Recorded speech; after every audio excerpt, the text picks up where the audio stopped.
Good time of day, backgammon friends. Today we're going to cover a very nice attacking game that I had this morning together with my friend and critic, Extreme Gammon, also known as XG. And this is taken from a match to 7 points in which I was behind 1-4, or you can say 6 away, 3 away.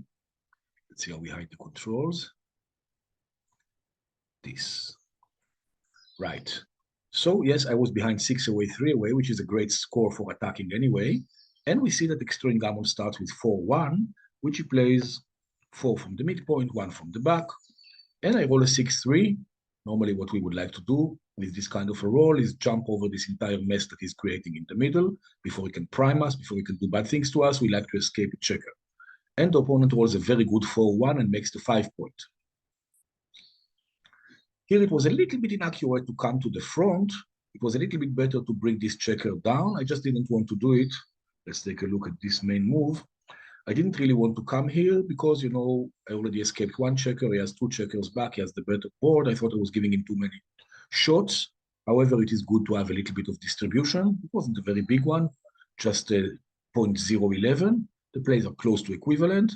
Matter of preference, I prefer to come to the 4 and just escape a checker. It is slightly inflexible to have 6 checkers here, so we need to solve it probably on the next move. He hits with 3-1, attacks my last remaining checker before I can escape it, and I enter and come down from the midpoint. I was briefly considering to come to the front, but here you can see it's a serious blunder to do this, mostly because really this is a little bit awkward, having 6 checkers on the midpoint. We should get them moving. You cannot play just with 6 checkers there. Way too many. So coming down is correct. And the computer makes his 4-point, and now he has quite an impressive board. The roll was 2-1. There's not much that could be done with this roll anyway. And at this point, it looks that if anybody is going to be attacking, it's not me. I'm severely outboarded, but let's see how this develops. So with my 4-2, actually, it was a little bit inaccurate to make a board point, simply because having a blot here is a little bit too dangerous. I'm still outboarded, and I did escape a checker, so it's better to safety it and create some kind of a structure. Not to mention that with the correct move, we notice that I'm making a point here that is going to be 6 away from a likely anchor. So it's always good to block him at a distance of 6. So it was slightly inaccurate, slightly optimistic to make the board point here. However, it did work well with the way that the game developed. 13-9, there is nothing much to do other than bring down a builder from the midpoint, trying to make the bar point, or even trying to make the 9-point, which is again 6 away from where I want to stand. This move does many good things. And okay, this is the first real attacking move. Even though it kind of looks obvious to hit, I was considering some other alternatives, but all of them are blunders. The reason I was even thinking about other moves like bringing 2 down from the midpoint is, first of all, because I still have 5 checkers there. And secondly, normally I don't like breaking the 8, especially when I don't have that many attackers. But if there is really nothing better, and notice this builder here on the 9, I really don't want him to do too much with it, either make the 3-point or make the bar point. So hitting him also gains some time. I'm still not thinking about the attack, but just about how to survive a position in which I'm already outboarded here. And you notice that this move of hitting and making the point is the only move that actually gives me any kind of an advantage. He enters. That's not a very good roll for him. 1-3, kind of inflexible. He suddenly has this awkward anchor on the 24. And there is really nothing better than stripping the midpoint and bringing down another builder. There's really nothing else to do. And here, after this move, I was already thinking about doubling, because there are so many ways that this can go right for me. There are these 2 juicy blots here that I run, hit escaping. 6-5 is a beautiful escaping roll. There are many rolls that make the 5 or make the bar. However, I finally decided not to double. And if we look at the cube evaluation, we're not looking at the right place here. If we look at the cube evaluation, doubling is still not accurate. It's actually a small blunder to double here. And in order to understand why, first of all, we need to realize that I'm only winning by a little. But for me, after I examine a move, when I'm considering some kind of a move and finally I play something else, many times, even in analysis, it's not clear for me why I made the right move or why I made the wrong move. So one great tool that we have in Extreme Gammon is called dice distribution. And here I would do it after the cube decision because it was about the cube decision, not about the play. 6-3, of course, you see that you have in the cube tab and the move tab. The move is quite obvious, 24-15 hits. There is really nothing else to do. But the cube decision, sorry, for me, it wasn't really that obvious. So one tool that I can use here is I go to this window of the cube decision and I right click, and here it says dice distribution. This is very interesting because with this window, I can see the computer evaluations and the wins and the losses for pretty much every decision. This would be, you see here, the blue circle, all of the rolls that come after that, and you see that my roll was third best. It is accented, 6-3, which is played 24-15. And we see that my best rolls give me a nice advantage, 0-6, 0-5. Normally, the advantages that give a cube are kind of 0-7, 0-8, even 0-9. 0-5, 0-6 is not quite a cube, even if I roll well. Also, it depends what the opponent is going to answer. But we see that even with our best rolls, we get comfortable positions, but not quite cubes. For example, double fours, they make the 5. It still depends. Maybe the computer makes the bar point. Maybe the computer hits in the outfield. It's still not clear if I can quite cube this. So if I roll well, and then it's almost a cube, I certainly don't have any cube now. And this is the detail I needed to see, that even my best rolls, even if I roll well, I'm still not sure that I have a cube, let alone the opponent being forced to pass. And we see here there is another parameter that's called market loser. And we see that only 3.5% of my rolls would mean that next turn the computer will not be able to take. It's not exactly 3.5% of my rolls. Let's say 3.5% of the sequences. When I roll a play and he rolls a play, it's very rare that he will not be able to take a cube next turn, even if things go well. So now that we understand why it's not a cube, let's look at the actual roll and let's look at the actual play. So it was 6-3, I hit. He did enter, 5-1, and now things happened quite well for me. And this is a great situation to cube. You see, I had a very, very good roll last turn, and he had a roll that was so and so. You know, he did enter from the bar, but he has all of the blots exposed. I'm way ahead in the race. Here, it is not clear if he should be taking or passing, especially as he's leading 4-1 to 7, so he should be very, very sensitive to gammons. So I didn't know if it's a take or a pass, and you know, of course, Woolsey's law. It says if you don't know if the opponent should take or pass, you should definitely cube and let him deal with the dilemma. I doubled. You notice that I still have only 9 checkers in the attacking zones. Most of my checkers, 6 checkers are still behind. So because of this, he can still take the cube. You see there is a major difference between not doubling, where I'm only 0.65 ahead, and doubling, where he should be taken, but I'm already 0.82 ahead. I'm much ahead by doubling. And now let me show you another tool of working with XG, what I would do now. And I'm asking myself some questions. And I'm going to left click on the position, and then I'm going to do Control C, which means copy. I just copied the position. And here I'm going to another board that I have with Extreme Gammon that is showing a different position from somewhere else. But now I'm clicking on that, I'm left clicking on that, and I'm doing Control V, which means paste. And I'm pasting, it's not saved, never mind. I'm pasting the same position that we just had and the same cube decision, and even gives the same score. I'm behind 1-4 to 7. And here I want to ask a question. What would happen if instead of 9 checkers in the zone, I had a 10th one? Let's create a duplication. Let's remove it from the midpoint and put another checker here. So I don't even have more variety of places to hit from. And now let's ask the computer, let's do a 4-ply analysis. Let's ask him if now he could still take the cube. I guess he couldn't take it. And no, this is just a bare pass. You see, taking it gives him an equity of minus a point and a little, and it's simply better to pass it and just give me a clean point. Just 1 extra checker. What happened if the checker was on the 6? Is it better for me or worse for me? Let's see. Here, the pass is pretty equivalent. It's also wrong by just a little bit to take this cube. Just adding 1 extra checker simply gives me 0.20 more of an advantage. Instead of 0.82, I'm reaching 1.01, 1.02, just 1 extra attacker. But with 9 checkers, the attack is still not quite strong enough that he needs to pass it. Also, please notice how strong his board is. Also here, we can make some changes. Let's remove this point, and let's put the checker somewhere else, like this, for example. I believe you can still take that, but it will be a narrower margin of taking. No, this is even a bigger pass. It's a huge pass, you see? 1.16. He's giving a lot away if he takes this cube. It does matter. that he has an extra board point. If things go wrong, I can be complicated. I can be trapped quite badly. So these extra winning chances for him mean that the take is quite clear. Let's go back to the main game. So he takes the cube, and here starts the juicy part of the game. It's nice to cube before we actually start attacking, so everything is, the stakes are double. And now I roll 6-5, which is, a little bit inconvenient. 6-5, but probably there is really no other play than simply hitting with the 6, making the point with the 5. Making the point is also important because I don't know if he's going to hit back. If he hits back, I definitely don't want too many blots scattered around, which will keep me dancing and dancing while he runs around the board and closes me out.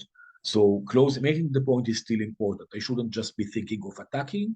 I should also be thinking defense, having the least number of blots possible so that even if he hits one, he doesn't get too many targets after that. If we look, for example, at another play, which would mean here, hit twice, hit with a 6 and hit with a 5, and we already see, if you look at the final position, we have here 4 blots. And if we look here we look, at this window. First of all, we see that we dropped 0.14 on this play. But most important, these numbers here that we see in small, these give us the winning chances that we have.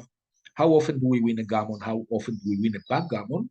And then here, how often do we lose? How often do we lose a gammon?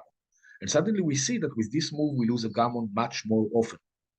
20% instead of 13, and we lose 48% instead of 42. So this would be a really bad move, mostly because of too many blots scattered around the board when he has quite a dangerous position. Let's continue a little.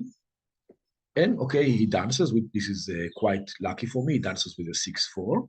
And here, this is quite an instructive moment. One of the reasons that I'm publishing this video is because of some interesting plays. So when we are playing for the attack, some things are very different than normal backgammon. In normal backgammon, we want to make our points in sequence. We care about the 5 point. We want to make, a beautiful board and a beautiful prime. We want everything close together. But when we are attacking, it's more like keeping him on the run, putting more blots on the bar. And actually, the deeper points are way more important than the external points.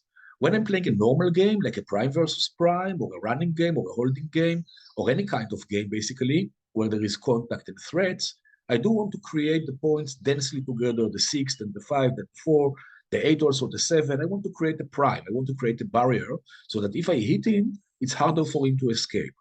But when I'm attacking, it's actually harder to make the inner points, the 1, the 2. It's difficult to bring more checkers to close them. Very, very many times we hit there and then the opponent hits back. And because it's so far and we have to run all around the board, it's harder to close those points than it would be to close the 5 or the 7. So because we are attacking, the challenge is to make the deep point first. So I go against the instinct of just leaving a checker here. And instead I'm playing 5-1 and I'm putting a second checker on the bar, like you can see here in the final position. And I'm bringing another checker down so that if he enters on 5, I have something else to attack him with. And he does enter one checker on 5, so this attacker here on the 11 is quite useful. And here I'm rolling double 4s. Let's look at this initial position without the arrows. Double 4s, again, in normal backgammon, the standard play in this kind of a position in which all of my checkers escaped from the back would be simply take 2 checkers from the midpoint and move them to the 5. Especially because I'm putting a second checker on the bar, so why not do that? That would be awesome, right? I'm making a very, very great point. I really want to make the 5 point. I'm putting a second checker on the bar. I'm having the best possible 4 board I can, the 6, the 5, the 4, the 3. However, you notice that this move is a double blunder. It is wrong by 0.176. It's an awful move. How come? Again, because we are playing an attacking game, the priorities shift. And let's look again, and we notice that we can play 4 from the midpoint, 4 and 4, and then we cover this blot. And this point here, you see the ace point, is more desirable to make, this point here is more desirable to make than the 5 point. This is the original position, so we play 4 hitting and 4 covering this point that we really want to make. And in the name of keeping the opponent on the run, we play 6-2 and hit a third checker, by far the best move. Not necessarily a very easy one to see. Let's look at the final position. The opponent has 3 checkers on the bar. Even if he rolls 2 and puts me on the bar, My board is already better than his, and it shouldn't be too hard for me to enter, maybe collect another blot before we can enter 3 checkers on a 4 board. So the risk is not too great. It's very convenient to cover with a 6, and it's very close to a situation where my inner points are made, and the only thing remaining is to make the 5. Here he dances, that's quite fortunate. And in the next move, I want to show you another interesting attacking device. As I said before, now I roll double aces. Let's look at the original position. I roll double aces, double ones, and as we said before, it is much harder to make the inner points than the other points. So quite a useful device that we are making, because we want to make the 2 point. We want to have a 5 board. And here we have only 9 checkers inside our board, so the blanket is too short. If we are making one of these points, we have to uncover the other one. And it so goes that we would prefer to have a checker open on a higher point than on a lower point in order to win more gammons. And this is quite interesting. The move that I selected here was not the most accurate. Let's take a look. What I decided to do was to close the 2 point from the 4 and leave an open blot from the 4, while creating a nice distribution of 3 checkers that are very likely to make the 4 next move if he doesn't hit it. Very convenient. This move is very slightly inaccurate. Let's see which 2 moves the computer liked better. There is one move that is, let's take it from here with the arrows. You see that we have 3 ways of looking at the position. I toggle between them. We can either look at the initial position before the roll, or the initial position with arrows where we are moving, or the final position here. Very useful for viewing and for instructive purposes. And now we look with the arrows. So the best move according to the computer would be to keep the blot inside the board very deeply and only have 2 builders on it, because in any case, for all of the reasons I said before, it does have 3 checkers on the bar. So even if he hits me, it's not the end of the world, and I give myself reasonable chances to close it. And we see that this move wins the most often. Now, the other 2 moves here, interestingly, he proposes that I close the 2, but I actually leave the 3 open instead of the 4. Let's look at that. And this is still good for winning chances. The previous one was 82%, this one is 81%, and the move I played is only 80%. The deeper the point is, the thing is that when we expose the blot, we always expose ourselves to a joker.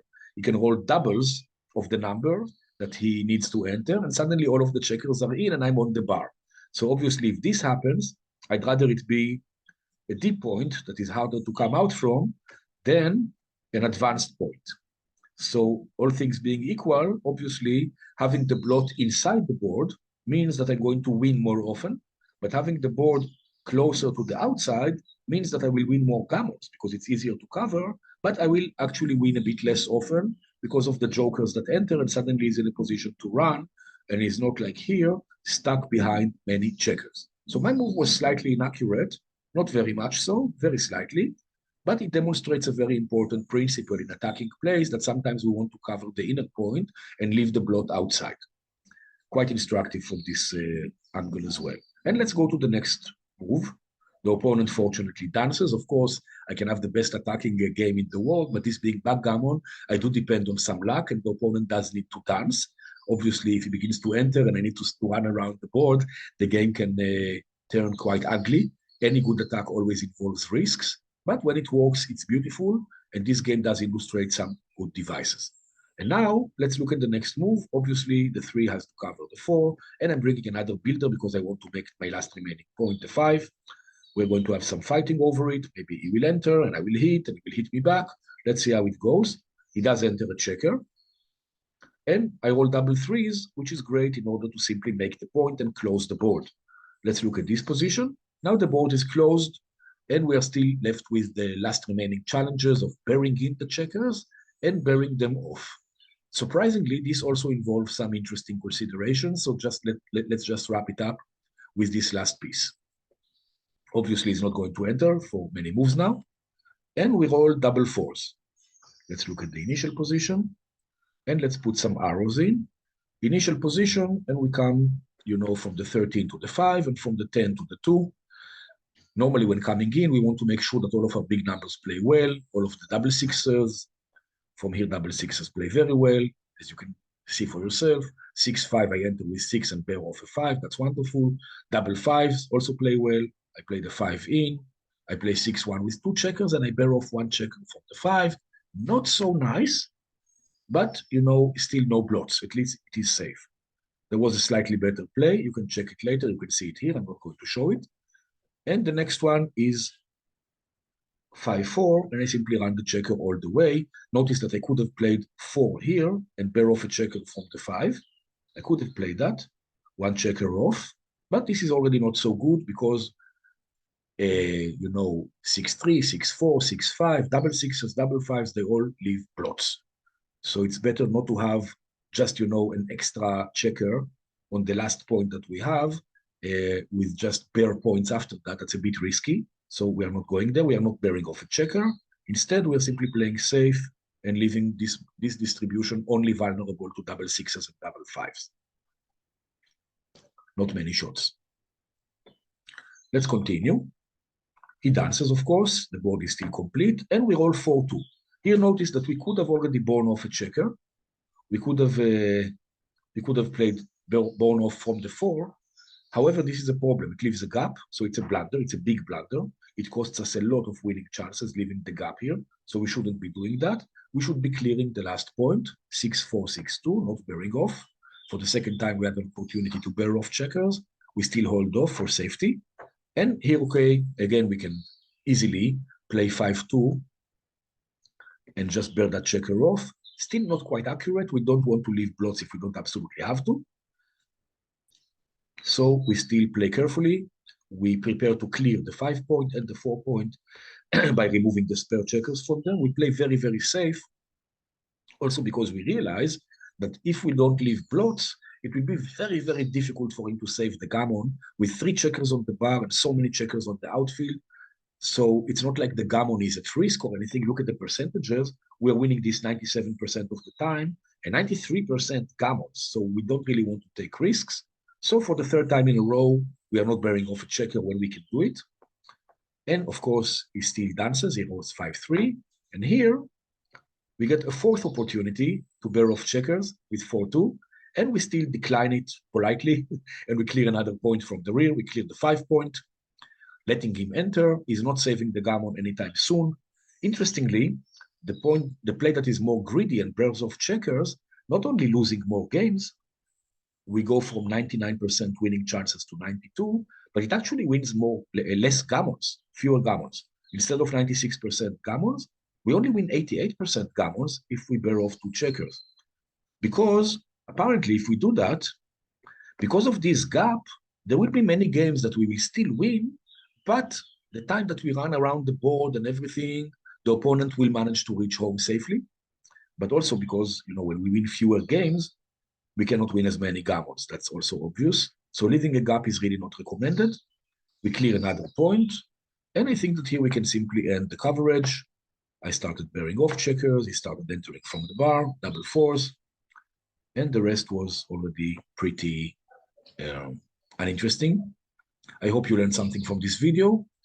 And I will say goodbye. I hope you enjoyed it. Take care. See you soon.